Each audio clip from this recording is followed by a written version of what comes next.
The Kominsky Method continued.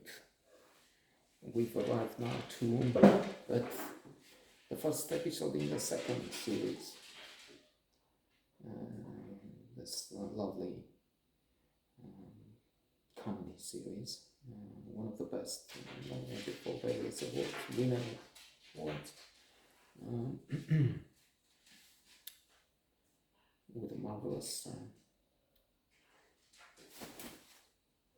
Michael Douglas and Alan Arkin, Sandy and Norman respectively.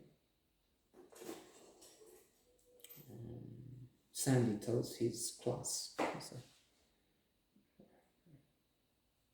an acting coach,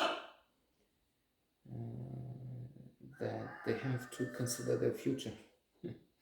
And that's a sad, amusing scene again.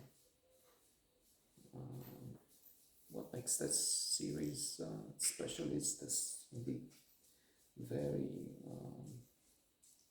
attractive, charming combination of drama, people contemplating death. Norman mentions again suicide. He meets someone from many years ago, and when they talk about what pleacă de acolo, mă. Pleacă de acolo, uite aici.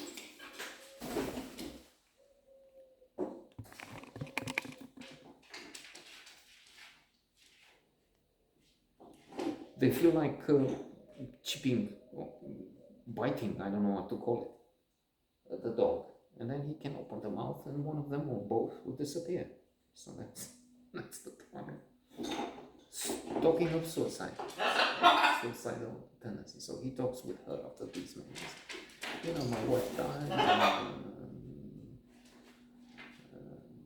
I went to this funeral and I'm thinking of killing myself. Just in passing, what have you been up to? What happened in those days? Well, so that's, but returning to that advice he has to give them, when he walks into the class, he sees that two of his students live in a van. One of them is unemployed. In fact, both of them are employed, and he's thinking, what will happen to them? And he has to say it.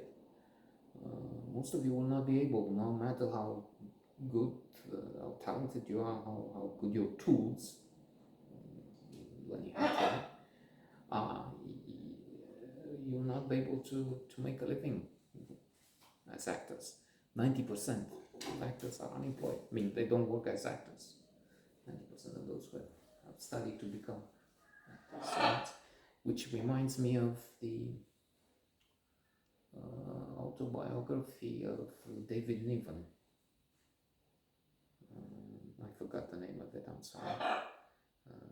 Very interesting, very funny, with good moments, filming on the Pink Panther and so on. But then also, speaking of acting, a notice placed at the entrance of the studios in Hollywood about the jobs, and it was something like 1 in 1,000 applicants for a job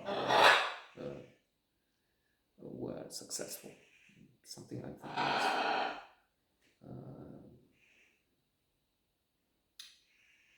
Very hard, and it is very hard to get a position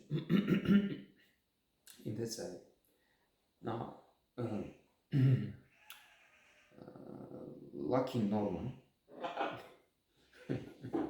meets at the funeral this old love interest, and they're near the coffin, near the dead man. They start laughing. That's why I'm so laughing.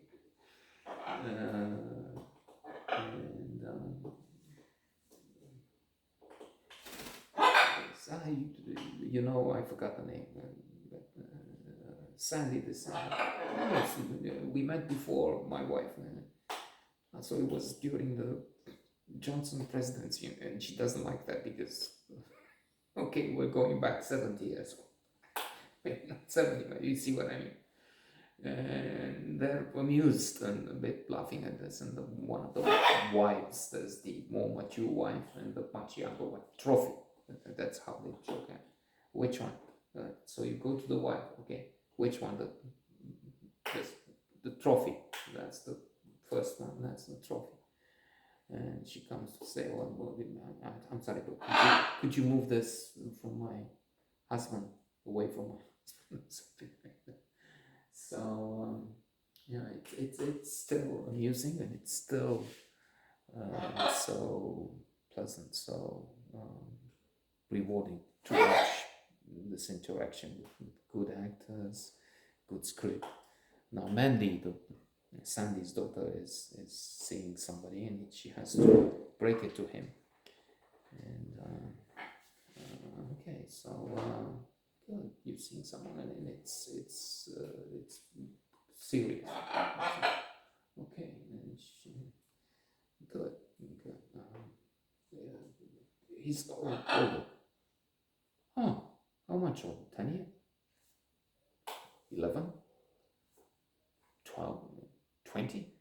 Well, he's closer to your age. And then the jokes against that. I mean, close to my age.